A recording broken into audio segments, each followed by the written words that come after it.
Hey guys, and welcome back to another episode of Federico Talks Watches. Today I'm going to answer some of your questions, and a lot of them are about Omega Speedmasters. Now, of course, before we get started, customary wristwatch check. Today I'm wearing my Credor Pacifique GMT triple date, double date Credor. Absolutely love it. Pretty rare piece, actually. And also, guys, don't forget to check out delraywatch.com. We just added a new arrival section so you can check out all the new watches that are coming in. 3 highlights are an Omega Speedmaster yellow dial. This is the Schumacher edition. We also got in a Zenith El Primero chronograph with the very rare ceramic case. And for you guys that haven't bought a Christmas gift yet, a Cartier Ballon Bleu, an automatic with a factory Cartier diamond dial. Cheapest one in the country. Your wife will thank you, and in turn, you should thank me. All that and way more at delraywatch.com, the best place for a watch geek to buy a watch. Link in the description below. Anyway, guys, you know the drill. These are the questions you ask me on my Instagram account at Federico Talks Watches. When a Q&A picture pops up, feel free to ask your question. When I get enough questions, I take the picture down. Please do not DM me. I do not check them. And we start in no particular order with Redondo Dome. And he says, do you think Universal Genève relaunches, they should remake old references or try and make something new? So I think they should absolutely remake some of their older watches. That's the whole point of Breitling buying and reviving Universal Genève, because it was so well liked, especially by vintage collectors, that it would be a waste not to reissue some older watches. Now, I'm not saying they shouldn't make anything new. They absolutely should. But the strength in reviving an old big name is to remake some of their older watches, and I think 90% of the focus will be and should be based on that.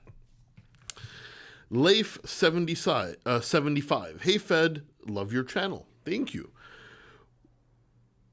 What is the best non-traditional Speedmaster? What are your thoughts on the Moonphase broad arrow? My favorite non-traditional Speedmaster, so not a manual wind Speedmaster Professional, would probably be the, I forget the name, the Speedmaster Mark. It's the automatic Speedmaster with the colorful dial. Hodinkee made a remake, which was awful, but I'm talking the original one. They can still be had under $3,500 if you look hard enough.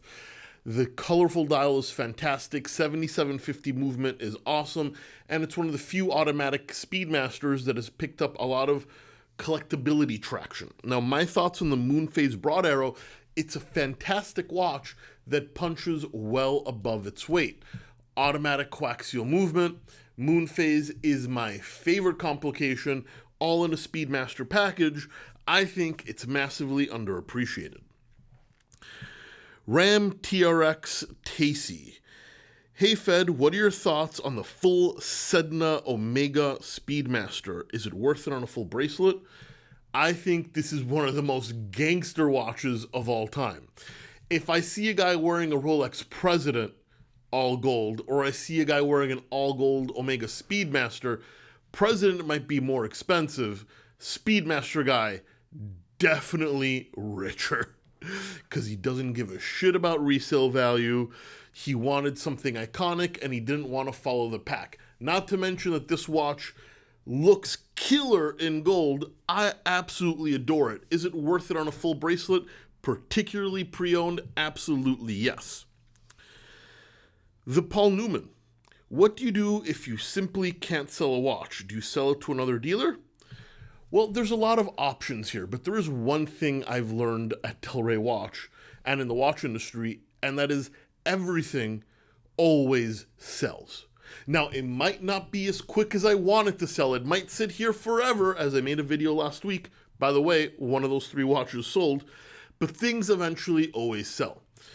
I mean, what do? I send out email blasts, I make a video on it, I lower the price to cost if I really need to move it, And then my last option, well, my second to last option would be then sell it to another dealer, hopefully not taking a loss. And if it's gold, the last option would be to melt it. Now, I haven't melted a ton of watches in my life. I believe that I'm at a count of 4 over 8 years. So 1 every 2 years ain't bad, but everything always sells. There's always a buyer. As they say, there's an ass for every seat. And Stefanos Striantiflou, excuse me if I butchered your Greek name. Hey Fed, hello from Greece. Ha, I was right, you are Greek. What are your thoughts on Alan Silberstein watches? The vintage ones, not the collabs. Thank God you said the vintage ones, because the collabs are massively overhyped. I love Alan Silberstein. Very whimsical, very interesting, very out there. He decorated everything from cases to pushers to even the movement in his magical whimsy. Now, yes, they're not for everybody, but they are becoming massively collectible. I think Alan Silberstein made some quintessential 90s watches, particularly the chronographs. You know, as many hands as you can have in an Alan Silberstein watch, the better, because they're all different shapes and colors. But I'm a massive fan of Alan Silberstein, and yeah, I mean, I guess that's what I think about them. Anyway, guys, that's it for today. Please give this video a thumbs up if you enjoyed it. Really does help. Don't forget to subscribe so you don't miss any more content. And of course, I'll catch you in the next one. Take care.